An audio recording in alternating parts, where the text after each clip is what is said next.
Guys, education flame में आप सबका स्वागत है। आज हम मॉन्टेसरी और गिज्जू भाई का जो लर्निंग स्टाइल है उनके बीच कंपैरिजन करेंगे। कंपैरिजन करते हुए हम कुछ पॉइंट्स कंसीडर करेंगे कि जो मॉन्टेसरी और गिज्जू भाई का जो लर्निंग स्टाइल है या उनके जो आइडियाज़ हैं उनके बीच सिमिलैरिटीज़ क्या हैं, डिफरेंसेस क्या हैं, और जो उनके आइडियाज़ हैं वो इंडियन कॉन्टेक्स्ट के लिए कौन किसके आइडियाज़ ज़्यादा सूटेबल है, किनके आइडियाज़ ज़्यादा बेटर हैं। तो चलिए स्टार्ट करते हैं। तो इनके बीच कंपैरिजन करने के लिए हम कुछ टूल्स का यूज़ करेंगे, जिसमें पहला है मटेरियल, संसाधन। तो जो मॉन्टेसरी हैं उन्होंने जो मटेरियल डेवलप किए थे वो स्पेशल चाइल्ड बच्चों के लिए किए थे। और इनके अगर हम मटेरियल्स देखें जैसे ब्लॉक्स, अल्फ़ाबेटिकल कार्ड्स, ऐसे मटेरियल्स थे जिनकी अगर हम गूगल पे प्राइस चेक करें तो काफ़ी हाई हैं। तो जिनकी वजह से ये जो मटेरियल्स हैं ये सिर्फ हायर इनकम क्लास के लिए ही सूटेबल होते हैं। वहीं जो गिज्जू भाई हैं, ये गिज्जू भाई का जो भी मैं पॉइंट्स कंसीडर करूँगी वो सारे अपनी वीडियोस में जो भी पॉइंट्स कंसीडर करूँगी वो सारे पॉइंट्स दिव्य सपन के बेसिस पे मैं लूँगी। तो जो गिज्जू भाई हैं उन्होंने जो भी मटेरियल यूज़ किए थे अपनी क्लास में वो सारे बच्चों के लिए थे। उनकी क्लास में किसी ऐसे स्पेशल चाइल्ड बच्चे का नाम तो नहीं लिया था, या किसी स्पेशल चाइल्ड बच्चे की बात तो नहीं की गई थी, लेकिन जो भी मटेरियल यूज़ हो रहा था क्लास में वो सारे बच्चे यूज़ कर रहे थे। तो इसलिए, और दूसरी बात कि गिज्जू भाई ने ऐसे मटेरियल यूज़ किए थे जैसे कार्ड्स हो गए, ताश के पत्ते, लकड़ी, पत्ते, रोप।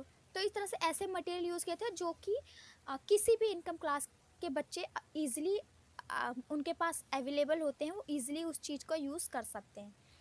मटेरियल थे जैसे कार्ड्स कार्ड्स ताश के पत्ते, लस्सी, मिट्टी, लकड़ी, और ऐसे मतलब ऐसे मटेरियल यूज़ किए गए थे जो कि बिल्कुल हमारे पास के एनवायरनमेंट से बच्चा कभी भी किसी वक्त भी उस मटेरियल को यूज़ करके पढ़ सकता था। जैसे जो उनका जो एनुअल फेस्ट हुआ था, जो 6 मंथ पे जो उनका कुछ फेस्टिवल हुआ था, कुछ फंक्शन हुआ था, तो वहाँ पर बच्चों ने ना कुछ अपने जो उन्होंने चीज़ें बनाई थी उसको उन्होंने शो किया था। तो उस मटेरियल के अकॉर्डिंग मुझे ये इमेज सबसे सूटेबल लगी, जो कि मैंने सिर्फ एग्जाम्पल के लिए यूज़ की है। उसके बाद जो सेकंड पॉइंट्स है वो है सोशल ट्रेनिंग। तो सोशल ट्रेनिंग का मतलब है कि हम सोसाइटी में कैसे रह रहे हैं उनके तौर तरीके सीखना। अब सोसाइटी में इंसान और हमारा इन्वायरमेंट का मतलब है कि हमारे पशु हो गए, पेड़ पौधे हो गए, इन सबको इंक्लूड करना। तो जो मॉन्टेसरी है उनमें इन दोनों से रिलेटेड एक्टिविटीज़ को इंक्लूड किया गया था, ताकि जो बच्चा है उसे हम सोशल ट्रेनिंग दे सकें। मॉन्टेसरी और गिज्जू भाई दोनों सोशल ट्रेनिंग दे सकें।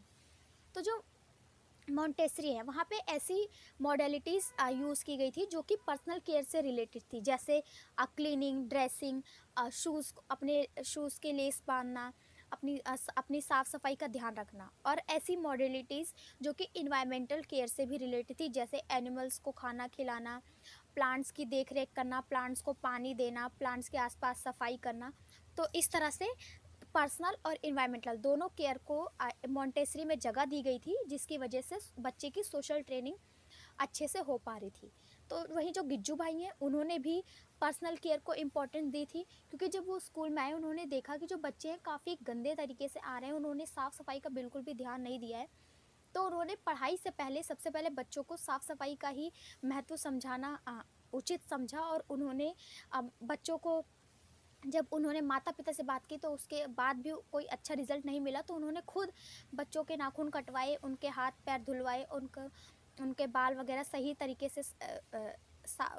तरीके से सेट करवा कर उनको एक साफ़-सफ़ाई की जो आदत है वो डलवाई। वहीं एनवायरमेंटल केयर से था कि जैसे डायरेक्टली कोई ऐसी एक्टिविटीज़ नहीं कराई गई जैसे पेड़ लगाना वग़ैरह, लेकिन जो गिज्जू भाई हैं वो अक्सर बच्चों को नदी के किनारे लेके जाया करते थे, जहाँ वो इन्वायरमेंट के पास रहकर इन्वायरमेंट से चीज़ें लेकर उसको उसका यूज़ करके नई नई चीज़ें बच्चे बनाते थे, जिससे इन्वायरमेंट को नुकसान भी नहीं होता था और वो इन्वायरमेंट के पास रहकर चीज़ें सीखते थे। तो इस तरह से जो गिज्जू भाई और मॉन्टेसरी दोनों ही बच्चों को पर्सनल और इन्वायरमेंटल दोनों केयर से रिलेटेड एक्टिविटीज़ कराते थे, जिसकी वजह से उनमें सोशल ट्रेनिंग उनकी डेवलप हो रही थी। उसके बाद तीसरा पॉइंट है हमारा मूवमेंट एंड कॉग्निशन।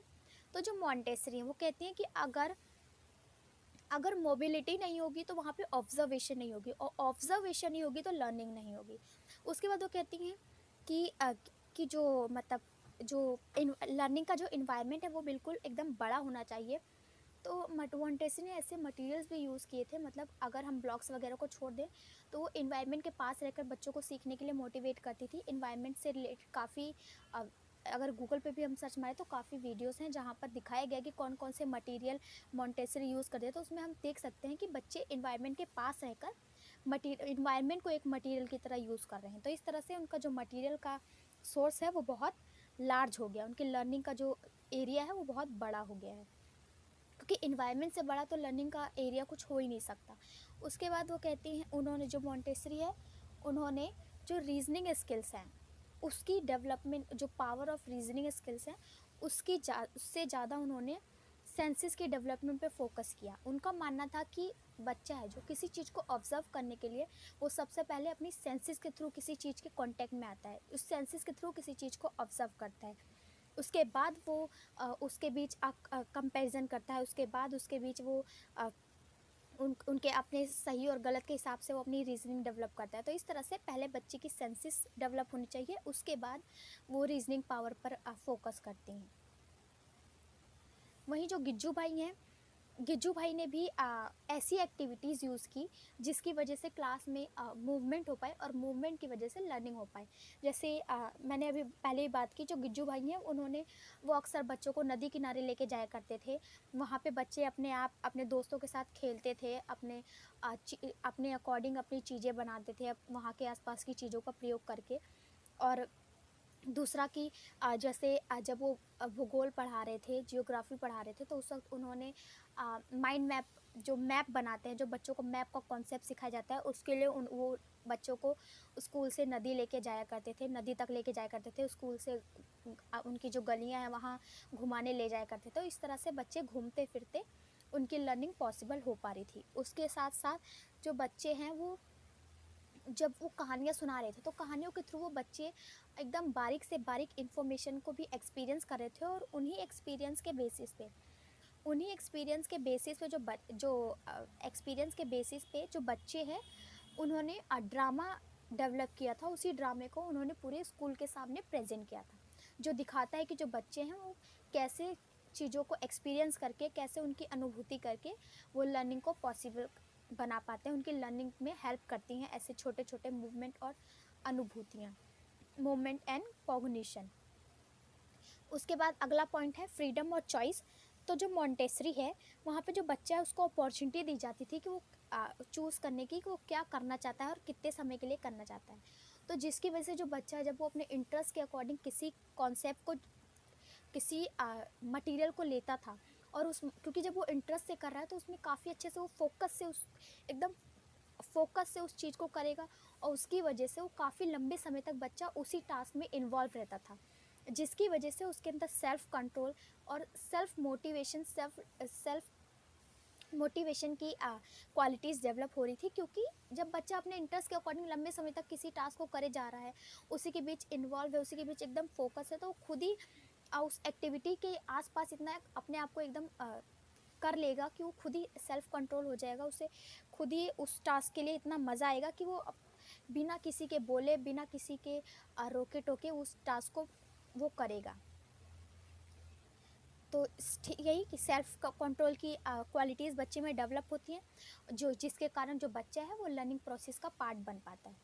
वहीं जो गिज्जू भाई हैं उन्होंने भी अपनी क्लास में एक्टिविटीज़ के लिए फ्रीडम दी थी, अपने थॉट्स को प्रेजेंट करने के लिए, अपने थॉट्स को एक्सप्रेस करने के लिए फ्रीडम दी थी। तो जो एक्टिविटीज़ के लिए फ्रीडम थी उसके लिए इंसिडेंट बताते हैं कि जैसे एक बार क्या हुआ कि जो बच्चे हैं गिज्जू भाई ने क्या किया कि सबको कहानियाँ पढ़ने के लिए दिया, और लेकिन कुछ बच्चे हैं उन्हें इंटरेस्ट नहीं था कहानियाँ पढ़ने में।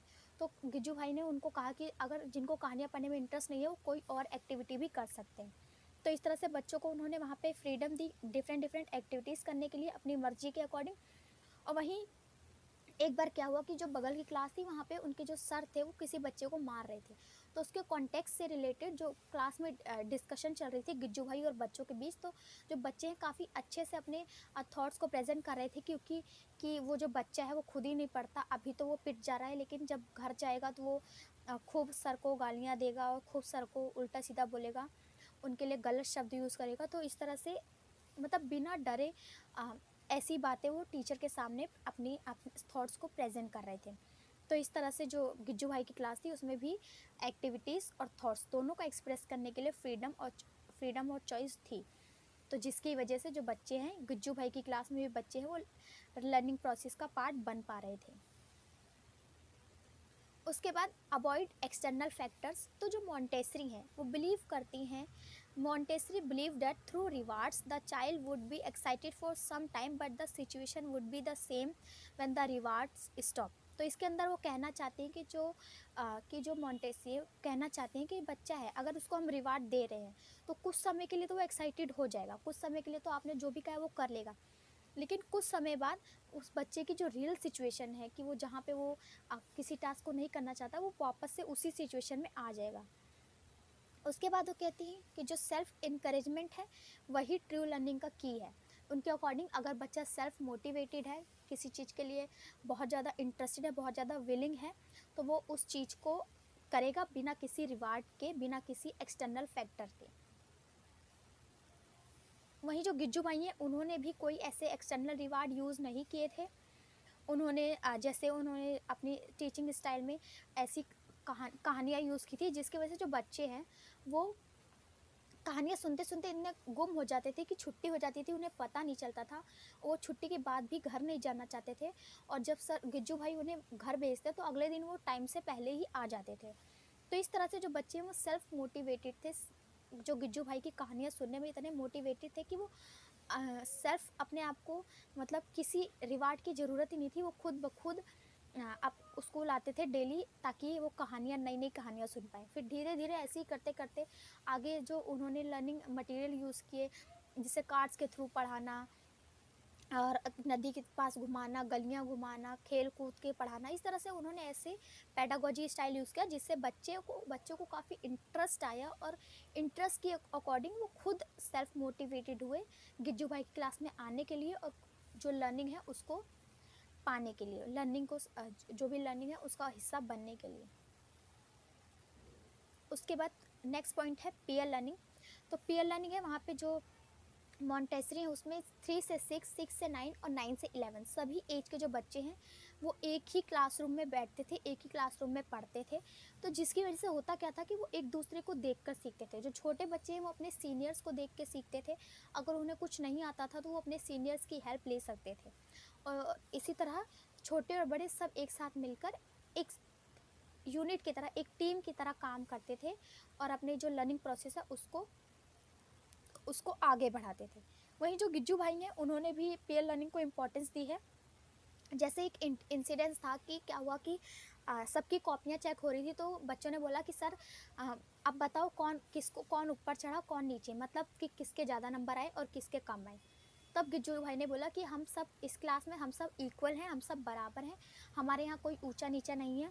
अगर तुम्हें नहीं आता तो तुम अपने साथी से पूछ लो, अगर उसे नहीं आता तो वो तुमसे पूछ ले। इस तरह हम एक दूसरे से सीख के एक दूसरे की जैसे ही हम सब एक दूसरे के साथ रहकर एक साथ सीखेंगे।